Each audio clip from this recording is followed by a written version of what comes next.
गांव का नाम था धनौरा, जिसके चारों तरफ खेत, कच्चे रास्ते, कच्चे घर और सुबह सुबह बैलों की घंटियों की आवाज़। इसी गांव में रहता था हरिदेव सिंह। उम्र करीब 45 साल। लोग इसे कहते थे सीधा साधा किसान। लेकिन जो इसे जानता था वह जानता था कि हरिदेव की रीढ़ की हड्डी इसकी मिट्टी है। हरिदेव के पास ज़्यादा ज़मीन नहीं थी, बस 3 बीघा खेती करने के लिए ज़मीन थी, जिसमें वह बहुत ही मेहनत करता था। उसकी पत्नी सावित्री थी, मेहनती, धैर्यवान और सब चुपचाप सह लेने वाली। जिसके 2 बच्चे, दीपू जो कि 14 साल का था, गुड़िया जो कि 12 साल की थी। हरिदेव सिंह रोज अपने खेत जाता और खेत में जाकर एक किनारे बैठ जाता और मन ही मन सोचता कि माँ, इस बार मुझे धोखा मत देना, क्योंकि पिछले 2 सालों से कभी बरसात, कभी थोड़ी बरसात, कभी बरसात ही ना होती, जिससे फसल आधी रह जाती थी। साहूकार बनवारी लाल का कर्ज बढ़ता जा रहा था और वह हर रोज उसके घर पर आकर बोल रहा था कि अगर तुम मेरा पैसा जल्दी ही नहीं लौटाओगे तो मैं तुम्हारी खेत पर कब्जा कर लूंगा। यह सब सुन के हरिदेव सिंह का एकदम गला सूख गया था। उसने सिर झुका के कहा, एक बार और मौका दे दीजिए सेठ जी। दीपू पढ़ाई में बहुत अच्छा लड़का था। उसका सपना था कि वह बड़ा होकर मास्टर बने। एक दिन उसने अपने पिता से कहा, बाबा मैं आगे की कक्षाओं में भी पढ़ना चाहता हूँ।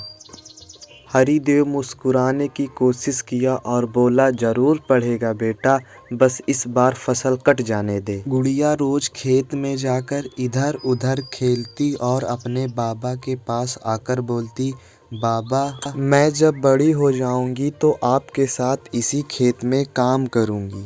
हरिदेव सोचता कि काश ये मिट्टी हमारा घर बचा ले।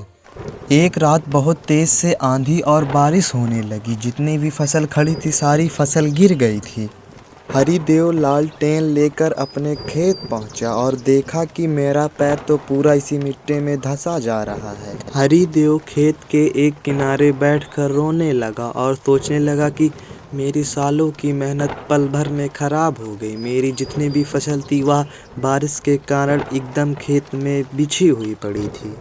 उसके आंखों के आंसू रुकने का नाम ही नहीं ले रहे थे। तभी वहां पर सावित्री आई और बोली, चलो घर चलो, जो होना था वो तो हो ही गया, घर चलो, घर में बच्चे डर रहे हैं। हरिदेव बस इतना सोचता रहा कि काश ये बारिश ना हुई होती। अगले दिन गांव में एक मीटिंग हुई। सरकार की नई योजना आई थी, प्राकृतिक खेती और सरकारी समूह। ज्यादातर किसान हंस रहे थे कि ये किताबें की बातें हैं। हरिदेव सोचा कि अब मेरे पास खोने के लिए बचा ही क्या है, चलो 2 बीघा में नई खेती अपनाते हैं। गांव वालों ने हरिदेव का मजाक उड़ाया और बोला कि ये फिर डूबेगा। ऐसे ही समय बीतता गया। जहां बाकी किसानों के खेत पीले पड़े हुए थे, वहीं हरिदेव की खेती हरी भरी और सब्जियों से भरी हुई थी, जिसे देखकर हरिदेव बहुत ही खुश हुआ। सभी लोग हैरान हो गए थे और हरिदेव से पूछ रहे थे कि ये तुमने कैसे किया, इतनी सारी सब्जियां तुमने कैसे उगाई एक साथ।